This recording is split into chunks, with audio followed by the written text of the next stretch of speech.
you then looking particularly not only to the agent but to the manager to make that case, as the confidant and operator of the artist in the first instance, that's an important decision for a manager to make and have that conversation with the agent, I would have thought. Yeah, I actually spoke to my agent before I came here and told him about the panel and just got his feedback on it, because unusually I haven't got a strong opinion about this.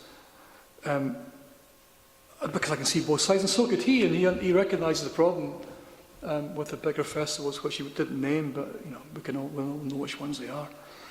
And I'm not in the situation where I've got to make these choices yet, but I've got a certain way of doing business, which tends to my detriment, and maybe my artist's detriment. But in that situation, James, I would have personally told Reading to fuck themselves. I would have played your festival, because I think that's the right thing to do, and that's just the way I am. And it's the way my artist knows I am, and he accepted that when we agreed to work together. That's the kind of way I would do business. But we're not in that situation yet. But that's how I'll do it if it ever comes up, and I guess it will come up. Although if you're playing someone exclusively, the festivals tend to pay a little bit more for the privilege, or that's what the agents think happens anyway. It's difficult because you'd never know in one situation what the fees would have been the other way around. But the suggestion would be, if you're only going to play one festival as opposed to 3, the one you're playing will give you a bit more money to compensate for you not doing the other festivals. And James and Kate, particularly, how would you, if you had a manager perhaps with less principles than Andy in front of you, who said, obviously, look, we're getting a big payday from Reading, we have to play one show and we get paid close to what we would have got paid to play a run of 3 festivals. What would your argument back to that person be in terms of the benefits to the act? I mean, I think you can see it in the case of artists, again, lower level, entry level artists that have gone out and have purposely played a festival absolutely full of a summer absolutely full of festivals. You can see from the progression of their audience that in the right case, it's really productive. It's a positive thing to do, and it is. You can say, look at Catfish in the Bottom, for example, rather than going down the route which they could have done. I mean, if we're looking at the level of artists that Reading and Leeds, whoever, are putting exclusivity on, they could have got an exclusivity there, but they opted out of it, and they instead went and played every festival that they possibly could, and it's for them, it's worked really well. And is there, I mean, you mentioned Catfish in the Bottom End there, who was signed to a major in Ireland, and Royal Blood, I don't want to make anyone wince, I'm just guessing here, I know they played a lot of festivals and that had a real impact on their really impressive record sales. Isn't there a moment where, especially a major label, will step in and say, hang on a minute, our job is to sell records primarily, and by locking us into, one mid-level show at Reading rather than 5 shows around the country, we're going to sell X amount fewer records. Yeah, I mean, that's it. I feel like some artists, some managers, some agents have made up their mind that, exclusivity, that's the way it is, that's what we're going to do. But increasingly, there's just more and more evidence that doing the opposite of that is a much more positive way to go. I mean, what they'll do is they'll use the example of TV, and this is a new, let's do another panel on this, but the BBC only supporting on TV the big festivals when it's a publicly funded organisation, and there should be small festivals represented on TV. I don't mean BBC Introducing coming. I think BBC Introducing are amazing. I don't mean them coming to the festivals. I mean that Glastonbury and Reading get free advertising, and the bands get it through that, and that's why an exclusivity at Reading, one of the reasons why it works. But what I would say, to answer your previous question, what would I say to managers or agents? I would say that there is more bands around now, I think, than there have ever been by a mile. And what you need is the 400 small festivals that are out there and medium-sized festivals to be a breeding ground for these bands and to get them out there so they can go out and play and play and play. And, George Ezra played at 2000 Trees like 2 years ago. He's now #1 in the album charts. He was getting paid 50 quid on a small, tiny little stage. He was learning his craft. And all the festival organisers around it will have examples of, we had the 1975 before they were big or whatever. And those bands are learning what to do. And you can't all play at Reading. You can't all play at Download. Can't all play at Latitude. So where are these bands going to play if we're all gone, and we're all squashed? Where are the bands going to play? And that's what I'd say to the agents and the managers. I don't want to stick on it because you're right, it will become a very different panel, but it's very interesting to think that a publicly funded body, the BBC, gives, let's go back to Reading, gives Reading a completely commercial operation, and openly so, an advantage in terms of its bargaining power with artists. It's a difficult question, but Rob, what are your feelings on that as someone who I guess size-wise has to feel themselves very much competitor of Reading? Yeah, and loosely connected to the BBC as well, so I'm totally split on that. Thanks for asking me first. No, I completely see it from James's point of view. I think TV-wise, Glastonbury, Reading, T in the Park, I think they've pretty much got the monopoly, but I'm pretty sure that's changing, and I think the BBC have got this new plan for not a website, but like a sort of YouTube-style portal where they report on a lot more festivals than just those, and I'm pretty sure that I'm right in thinking that they're going to be reducing the spend on the major festivals. They'll probably still have presence there, but they are going to be bringing in this new sort of portal, whatever that is, in the 21st century thing, to reflect, the bigger festival picture. And I think they're very aware of that. It's just BBC is a very slow-moving beast, and I think they really desperately want to try and redress that balance. TV-wise, I think radio-wise, they're also trying to do that with introducing only came back to Bestival this year after not being there for 6 years, and there's no nothing because I'm a Six Music DJ or ex-Radio 1 DJ. It's purely on the sort of merit of the lineup and pushing for it and stuff. So it can happen, but I agree. The grassroots festivals, the smaller festivals, should be massively represented by the BBC. It is the breeding ground for future headliners. As someone who's put a lot of their time and heart into small venues, Andy, is there an argument to be made to managers that the business of small venues, as you know all too well, isn't in the rudest health? Well, all these small festivals around the country, it's a chance to get your act out and play what would have previously been, a tour across the country in small to medium-sized venues. Are you saying they could do festivals as opposed to playing small venues? Yeah, because the venues aren't there, but the festivals are, and all of the advantages that would bring to the development of an act. Well, the venues are definitely there, it's not a very good condition. And I think they're very different things. I think you have to go and play the small rooms and the small festivals. There's something about these debates, it's that thing where if you post a plastic cup on YouTube, somebody will start mentioning Black v White and Islam versus Christianity. And any chat about the music industry, it always comes down to the small players suffering in some way and the big players not helping the small players out or forgetting where they came from, maybe. And I notice that a lot, and James, we're chatting backstage, and James is obviously pretty animated about this for good reason, in a way that I am a little bit still, but used to be far more about small venues when I had a small venue. And I think we're terrible as a group of people helping each other with this. I know when I retweet a Frankie Boyle joke, it gets a load of favourites. So when I retweet me having a kick giving a kick into UK music, say, the industry just is utterly silent and nobody backs me up on these things. And I think if this whole room recognises the problem with exclusivity, you should all be speaking up about it and changing it and making this panel be a catalyst for this was the day when we changed it. So have a think about that. I was going to ask Darius a question. I'm just going to hold on that point for a second to say, okay, let's say this happens. Let's say there is a best practice or a creed or a decree that's put together by AIF and pushed it forward. What would you like to see in it? And perhaps let's start from Darius and move that way back. I mean, I can speak about an example that happened recently in the recorded music side, where it's a similar dynamic. There's some big players, the majors, and in their digital deals, they've done some things that have made them a lot of money that they're not necessarily sharing with the whole ecosystem. And some of the indies do the same thing too.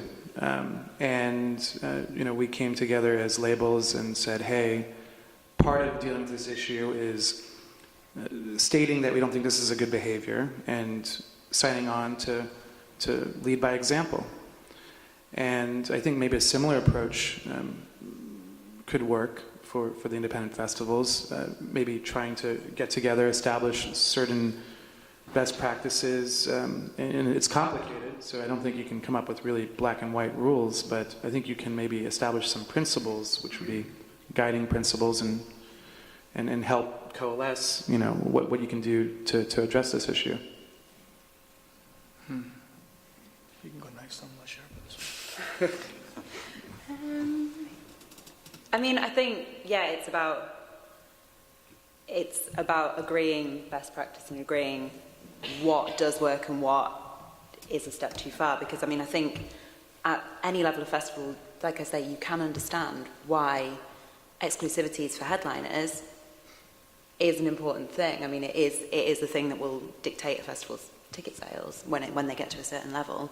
So I don't think that as a rule works. And equally, I don't think that, we can say you need best practice and you need these guidelines and you need to get everyone to subscribe to them. But the reality is that there are certain big players or whatever that just won't. I mean, they won't keep, they have seen that exclusivity, as far as they're concerned, works for them. So they've got no real reason to change. So unless the agents give them one. Yeah, so I mean that's it. You need to tackle it from the other side, and you need to be working with agents and with managers and saying, look, we as a group of festivals believe this. These are the case studies. This is where we can show you that it has worked, and there has been positive impact for this particular artist or whatever. Yeah. Can we? I mean, happily, a lot of the festivals in the AAF enjoy a really good working relationship with most or a great number of agents and with managers. And, like you say, we work closely as a group. And as a programmer, the agents that are going to give you a straight answer, are going to say, Reading and Leeds have offered us exclusivity. We can't agree to this right now. Or we'll be straight up with you and say, yeah, we are looking to go out and play as many festivals as possible. So start out working with that group, the group that you can trust, that you already have a good working relationship with, and build on that. Okay, because Kate, it's, like you said, it's a powerful lobby. Well, one question, Kate, this is Rob's suggestion earlier on. Would it be helpful if there was some common threshold that, if it was a festival less than 5,000, or if the fee was less than a certain amount, that it's commonly accepted that exclusivity shouldn't be part of the discussion? I mean, I think it is helpful to an extent, but there's such a variety in the size and the scale of independent festivals now. I mean, there's such a volume of them that £5,000 for a 5,000 cap festival is okay, but for the 1,000 cap festival, that's that's still not gonna help them. I mean, I think I don't know what the answer is, but I think the financial threshold is still problematic. Yeah, I mean, I think whatever we do, I had maybe one or two many pina coladas at Glastonbury this summer, and actually approached Mr. Melvin Bennin backstage and two very large UK promoters, and kind of had it out with them. And with my manager Ben sort of holding me back, kind of preventing me from going too far. But he doesn't give a shit about us. He thinks we're some kind of, we're trying to sort of there's a bit of a sort of thing against Reading, which maybe there is. And at the end of the day, he's running a business, so there's no point in us crying over spilt milk and kind of thinking that we're going to change them. The only thing we can do is probably amongst ourselves, whether it's a best practicing or a code, I think we already have that kind of unstated. But I just can't see that unless you go around to every single agent, knock on their doors and go, please will you help us against Melvin because it's a bit nasty, then I just don't think it's not going to wash. So it's very, very tricky. It occurs to me, looking from very much an outsider's perspective, that Kate's example of catfish in the bottom end, I mean, that's the sort of thing that needs to be thrust in agents' faces. Particularly, I guess, agents have got their own indies versus majors battle going on, and there might be some kinship that can be forged there, perhaps. Of course, James. Catfish and the Bottlemen, guess how many festivals they'll play this summer?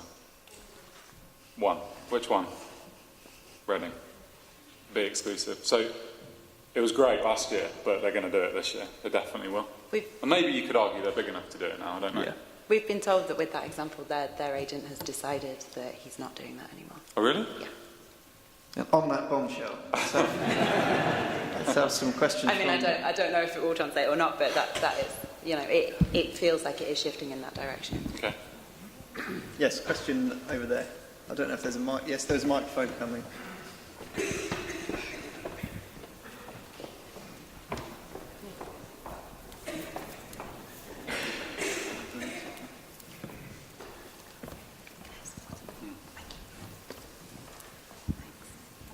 Thanks. I'm Joe Gibbs from Belgium Festival in Scotland. I think one of the problems is that there's a lot of focus on Reading, but the real problem is actually that it's not just Reading. The elephant in the room is Live Nation as a whole, because it's Leeds, it's Reading, it's V festivals, it's Tea in the Park, it was the Big Chill, it's Dilate, etc., etc. They're all linked into one big megalith of a company.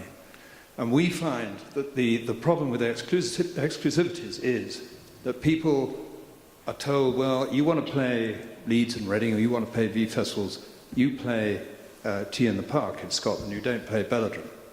And until somebody deals with that abuse of a monopoly, nothing's going to happen. I'm going to jump straight to Rob, if that's all right. So take that one on the chin. How do you feel the health of the market in terms of promotion is working as we stand when it comes to festivals? How do I, what, sorry? How do you portray the health of the market? Is Live Nation to the point where it's ultimately suffocating players? You know, you're by no means an insignificant player, and do you feel that strain? Yeah, undoubtedly. I mean, yeah, me and Joe have had lots of conversations on that, and as I have done with lots of members of AIF, I'm sort of, half of me is in competition with the likes of Reading, but then Melvin's just started Live Nation is starting a festival in Berlin the same weekend as me, and actually now there's a sudden flood of great US acts that are coming in that are saying, can we play at Bestival too? So it's like, hey, this is brilliant. So, you know, and I'm selfishly kind of sitting on the fence there, but absolutely you know, they have got a monopoly, and they've brought up a shed load of great festivals and turned those into Live Nation festivals. But it's an amazing business model. So on the one hand, hats off to them. On the other hand, they are stifling competition, and particularly in markets like Scotland, where you had, you know, Tea in the Park, you had Rockness, which has kind of been squeezed out perhaps, and then Belladrum, and it's not fair on that sort of a market. But if it is a monopoly, though, like technically it's actually a monopoly, then we need to be looking at it from a legal angle. We need to be getting legal advice on whether, you know, there's competition laws in the country, and, you know, I'm not an expert on them, but maybe the AIF needs to be looking into that angle on it. Thank you. I think we've got time for maybe one or two more questions if we have anyone so inclined. Let me see your hands. Hello, I'm Rhiannon from Blissfields Festival. It's really more of a comment. Big festivals aside, squeezing us aside, surely as a collective group of amazing independent festivals, we just need to take the initiative to talk to each other. You know, I don't want the festival 10 miles down the road with the same lineup as me, and they don't either. So we just have to talk to each other. It's just common sense. You know, exclusivity works on a local level with festivals that you're in competition with. That makes sense, surely. We all understand that. But it's just about talking to each other. And it was just something Kate mentioned before, actually, that sounded very un-Live Nation, which was that you didn't mind, it was a geographical distance between you and a fellow festival, I forget, apologies, but also a cultural difference between you. So that made you much more comfortable because, although the same act was being booked, the audiences were Secret Garden Party, I think it was, the audiences were different enough for you to be comfortable with that arrangement. Yeah, completely. It was a really positive thing for us. Great. On that note, there is a little call to action. Let's get together, talk. I'd like to thank the panel and yourselves. Please give them a round of applause.